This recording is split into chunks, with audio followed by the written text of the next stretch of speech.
दोस्तों, news India में आपका फिर से स्वागत है। दोस्तों, आज की इस वीडियो में हम लोग बात करने वाले हैं एक भारत में बन रहे एंटी ड्रोन सिस्टम के बारे में, यानी कि इंद्रजाल के बारे में।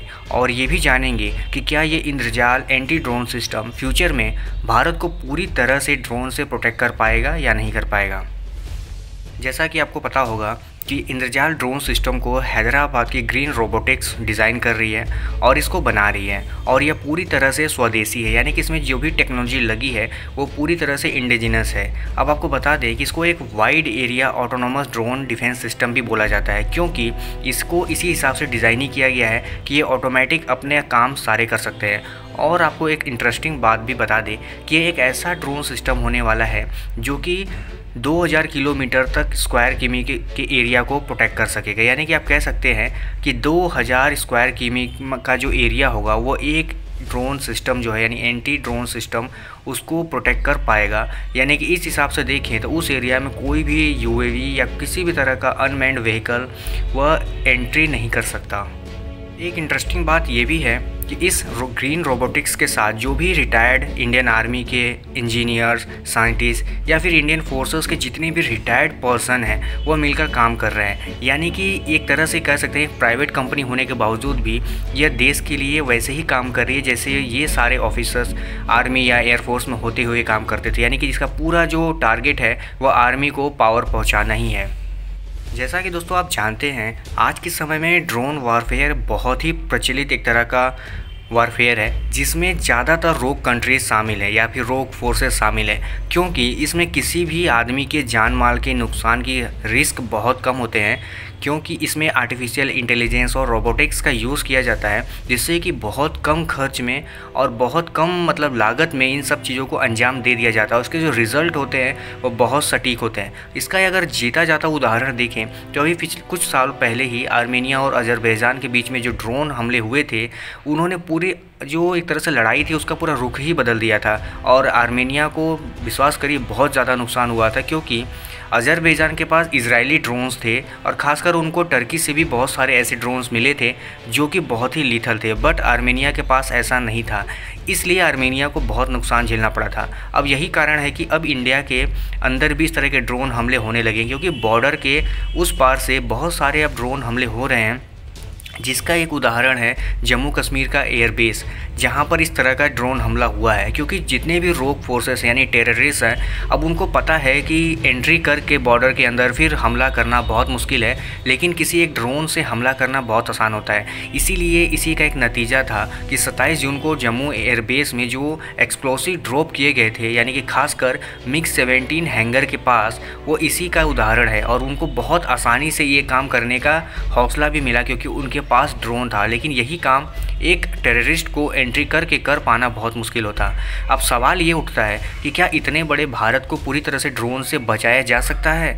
क्या जितने हमारे पास ड्रोन डिफेंस सिस्टम है ये इतने सफिशिएंट हैं कि हमारे PLA हो या आप कह सकते हैं LAC या फिर LOC, इन दोनों बॉर्डर्स पे एक साथ काउंटर कर सकता है? तो इसका जवाब है नहीं, क्योंकि भारत की सीमाएं इतनी बड़ी हैं और ड्रोन डिफेंस सिस्टम इतने कैपेबल नहीं होते हैं कि वो इतने बड़े एरिया में आपको प्रोटेक्शन दे पाएँ। वो छोटे मोटे रीज़न के लिए ही डिज़ाइन किए जाते हैं। अगर हम बात करें चाइना की, पाकिस्तान से तो हम जैसे तैसे फिर भी निपट लेंगे, लेकिन चाइना हमारे लिए बहुत बड़ा सिरदर्द होगा, क्योंकि चाइना ने अभी पिछले कुछ सालों में, यानी कि 2020 और 21 की बात करें तो उन्होंने बहुत सारे ऐसे हाई स्पीड और हाई एल्टीट्यूड टाइप के जो ड्रोन्स बनाए, आर्म ड्रोन्स, जो कि कैपेबल हैं मिलिट्री एक्सरसाइज के लिए। और आपको बता दें कि चाइना की तरफ से बनाया गया WF-700 एक ऐसा आर्म ड्रोन है जो कि अब मिलिट्री एक्सरसाइज कर रहा है, और ये बहुत ही खतरनाक है, क्योंकि ये बहुत एडवांस और ख़ासकर मिलिट्री पर्पज़ से ही बनाया गया है।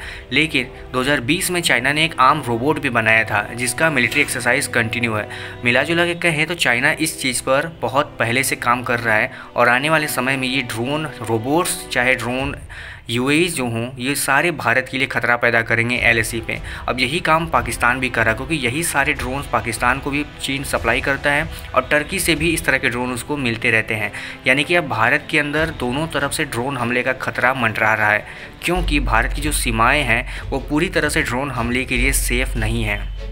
बात करें इंद्रजाल ड्रोन सिस्टम की, तो इसकी भी कुछ कमियां हैं। यानी कि जितना बड़ा हमारा बॉर्डर एरिया है, चाहे वो LOC हो या LAC हो, चीन और पाकिस्तान से सटे हुए, अगर इसको पूरी तरह से इंद्रजाल ड्रोन सिस्टम से प्रोटेक्ट करना है तो भारत को लगभग 300 ऐसे सिस्टम चाहिए होंगे। फिर भी कुछ ना कुछ कमी रह जाएगी कि ये ड्रोन हमले हो सकें। अब आप इससे अंदाज़ा लगा सकते हैं कि आखिर ड्रोन को रोकना कितना मुश्किल है, क्योंकि इनकी साइज़ छोटी से बड़ी हो सकती है और इनमें लगने वाला जो खर्च होता है एक ड्रोन को बनाने में वो कम होता है।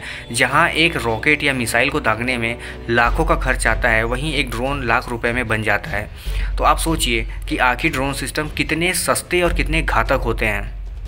इसीलिए भारत चाहता है कि ये इंद्रजाल जो ड्रोन सिस्टम है, कम से कम इसको जल्दी से जल्दी डेवलप कर लिया जाए, क्योंकि ये एक तरह का थर्ड रिवोल्यूशन है वॉरफेयर में। क्योंकि इसमें जो 9 से 10 ऐसी टेक्नोलॉजी लगी हैं, खासकर आर्टिफिशियल इंटेलिजेंस, साइबर सिक्योरिटी और रोबोटिक्स जैसे, कि इतने कैपेबल ये इंद्रजाल ड्रोन सिस्टम होगा कि ये आइडेंटिफाई, एसेसिंग और उस पर कौन सा एक्शन कब लेना है ये अपने आप कर सकता है। यानी कि भारत को लगभग 90% की जो ड्रोन सिक्योरिटी होती है वो मिल जाएगी इस इंद्रजाल ड्रोन सिस्टम से। चाहे वो टारगेट कोई सिंगल UAV हो या मल्टीपल UAV हो, जैसे स्वाम आजकल ट्रेंड चला हुआ है, तो ऐसे चीज़ों को भी ये टारगेट कर सकता है और बहुत आसानी से।